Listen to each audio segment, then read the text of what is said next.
welcome back to the Pilot Roundtable, a Southgate Media Group podcast. I'm Kyle Tremblay, the editor of TVBinges.com, and I am joined as always by a fellow TV Binges writer. She's chasing the unicorn that killed Kennedy, Olivia Richards. Hello!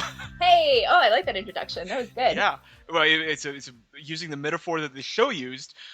This otherwise very literal show that posits all animals will attack all humans. It's CBS's Zoo. Olivia, what did you think of this pilot?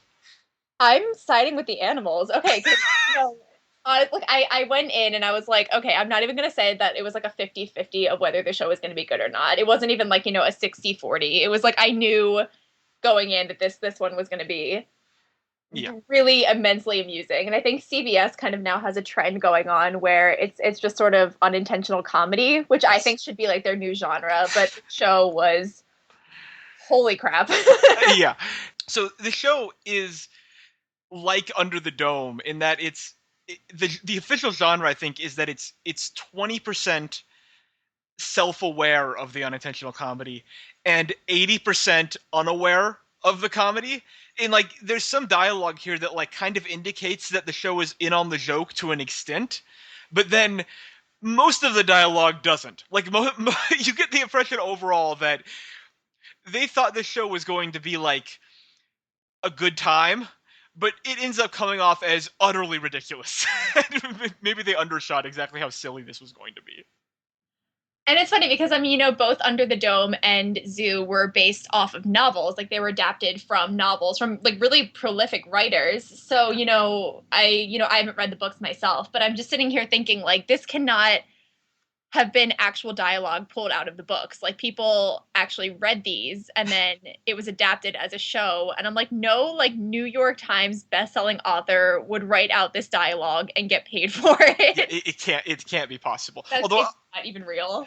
I will say, I've tried to seek out seek out people who have opinions on the book that this is based on. I think it's a James Patterson novel, Yeah. And reviews seem to be mixed to negative of that book. So they didn't even pick a good book, apparently. Apparently. And by the way, not to besmirch the name of Stephen King, but the book of Under the Dome really sucks. Like that book is a bad book. And it's like, so I don't know. Like, I feel like CBS's problem is that they're picking terrible source material for these things. But, so, like, I will say, in the first 5 minutes of this pilot, I was very excited because the premise appeared to be Bob Benson from Mad Men teams up with Zaro Zoandaxis from Game of Thrones to fight lions, and that was very exciting to me. It ended up not being that exciting, and poor Zaro got mauled within like 2 minutes, but then of course he's still on the show, being held hostage by lions in a tree. Oh my god. I don't know. What did you think of the characters?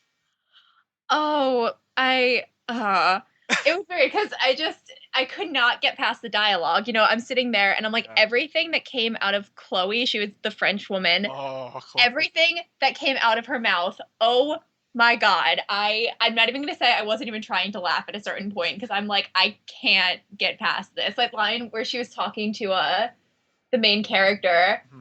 And she just said something like, how does one get eaten to death? Oh, and God. like somebody actually sat down and put that line on paper, and then an actor had to read it off and be serious about it. It just... that specific line gave me pause. I was like,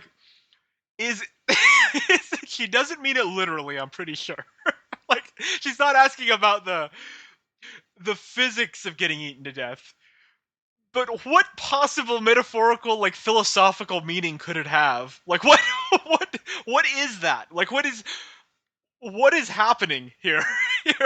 And that character was it's so funny. Like, it's such a convenience, she's conveniently heartbroken. She was on her honeymoon safari by herself because her husband to be cheated on her. Like, it just... everything in this plot is such a like contrivance and convenience, and that they're not even like making an effort to mask it. Nope. Yeah. It's, what did you think of the other side of the story, which is occurring in, I'm guessing, New York, about the blogger slash former journalist, her editor slash lover, former lover now, and Billy Burke from Evolution as the zookeeper who hates everyone. Oh god, I just yeah, that whole with Jamie's character, I was laughing because, Jamie. yeah, they had just had her as this like I don't know, she just seemed like this like cantankerous old man kind of described as like a young like subversive blogger who's like Oh, girl with the genie tattoo and she has like this whole like blog about like anti big corporation. It's just yeah. so The, oh lord. the subversive blogger character, a classic since House of Cards. This is a real like anytime an old white guy is writing a script and wants to really inject some youth and hipness into it, subversive blogger is here Yep. to the rescue. But but I actually like I don't think any aspect of this pilot worked in the traditional sense, but but I will say some of their dialogue, her and Billy Burke's dialogue, was on some level entertaining. Like that was where I thought the script was most aware of how bad it was. Is like she would sort of laugh at what he was saying, like when he would say like something about cats, and she would kind of make a joke like you're talking about cats, like or when he calls her out there and she's like joking about like, oh, is this like just a pickup line you're using? Um, Having said that, I mean, the shorthand used to establish that he's like this misanthropist character who hates all humans was very on the nose, I'd say. In that, Yeah, I think that's a good way to say it. what was the line? There was a oh yeah, I like people. I just prefer it when they're not around. It's like, oh, thanks. That helps. It was like a collective groan was heard. Yeah. Um. So okay. Um. Since we're getting into it, I have a functional question for you that I hope you can answer, which is it all animals attacking all humans or just cats? Like just feline animals that have turned on us? I think the first episode was just felines, but I thought I saw something in the next like trailer or something about I saw something like just a bear in someone's kitchen. Okay. Yeah, because I would figure the story would be all animals, but it's weird that all the acting up animals in this episode were felines. It's just strange to me. And also, it's not like I don't even think it's science fiction to believe that our cats hate us and want to kill Well, us if they yeah. could. Like that just seems like reality. But I don't know. Very weird, very kind of like small. I don't like this is such like a giant like earth-spanning premise. All animals attack all humans. Also, by the way, one of the premises mentioned in like John Hodgman's first novel, The Areas of Expertise, when he was writing a joke list of all premises, one of them was all animals attack all humans, and then here it actually is on a real show that's allegedly being sincere, which is great. but but but I, it just it felt really small. Like the dude and his friend who were taking a leak in the alley and get mauled by like a roaming pack of lions. It's like I need that times 1,000. Like if I'm gonna buy this, like I really need like, and maybe we'll get there eventually. But in this pilot, I really needed a little more out of the animals. I'm gonna say, like, Words that I don't think I've ever. yeah, I'm sitting the Pride of Lions down, and I'm like, guys, I know you ate a few people, but I'm gonna need more from you. I need you to get a little more like scary involved, because this is supposed to be some kind of like horror story, I think. But but I agree with you. I was kind of rooting for the animals, Yeah, right. right? None of the human characters were sympathetic enough for me to root for them.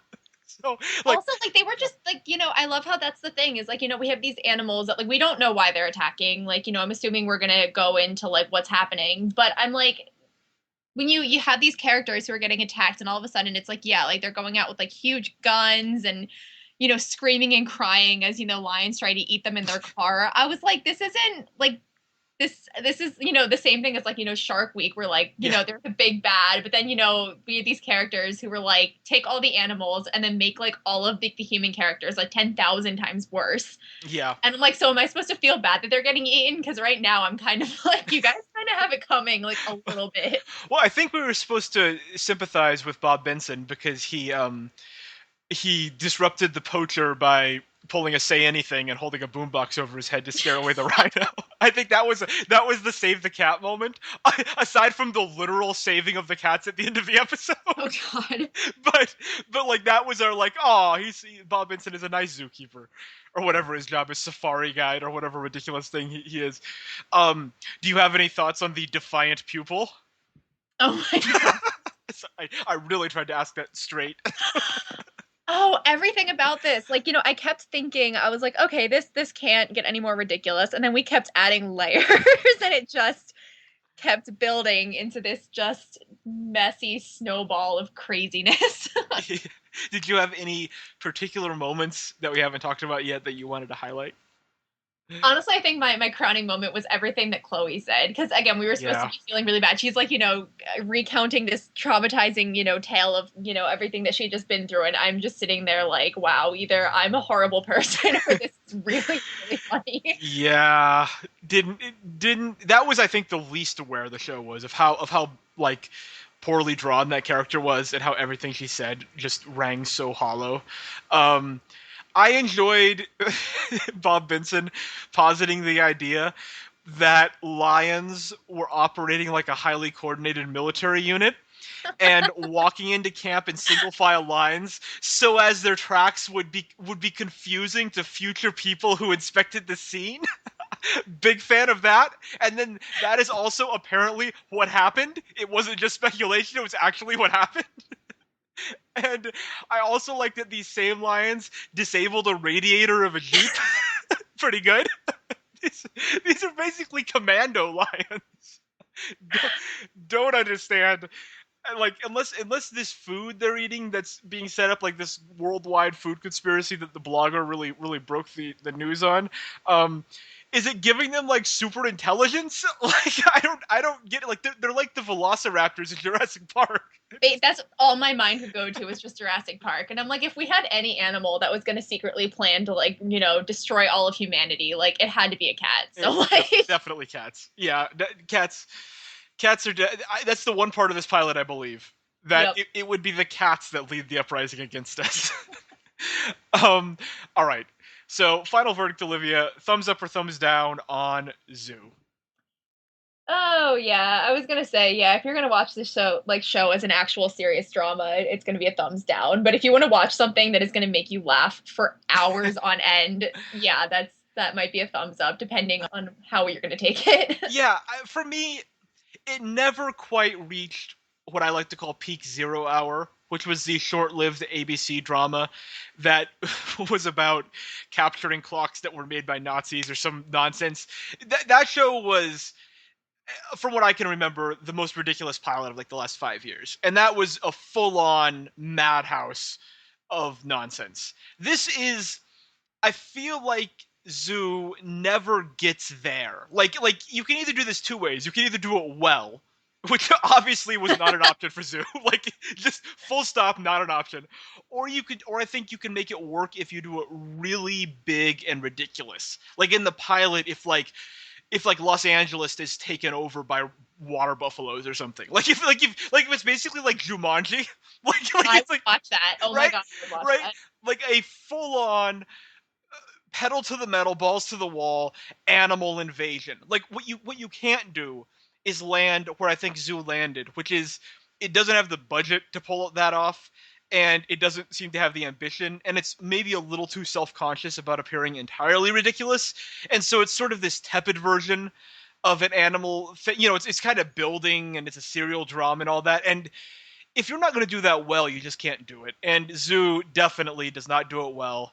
As much as I love Bob Benson, and I think he actually does a good job in this pilot, and I actually liked moments of the Billy Burke and Kristen Connolly interaction, but few and far between. Overall, thumbs down from me as well. So, you've been listening to the Pilot Roundtable, a TVBinges.com and Southgate Media Group production. You can listen to all of our episodes on iTunes, where you can rate and review us. We'd appreciate that. Or find us at southgatemediagroup.com. Follow Olivia on Twitter at RichardsOlivia, and me on Twitter at KyleLovesTV, and read everything we write at TVBinges.com. Until next time.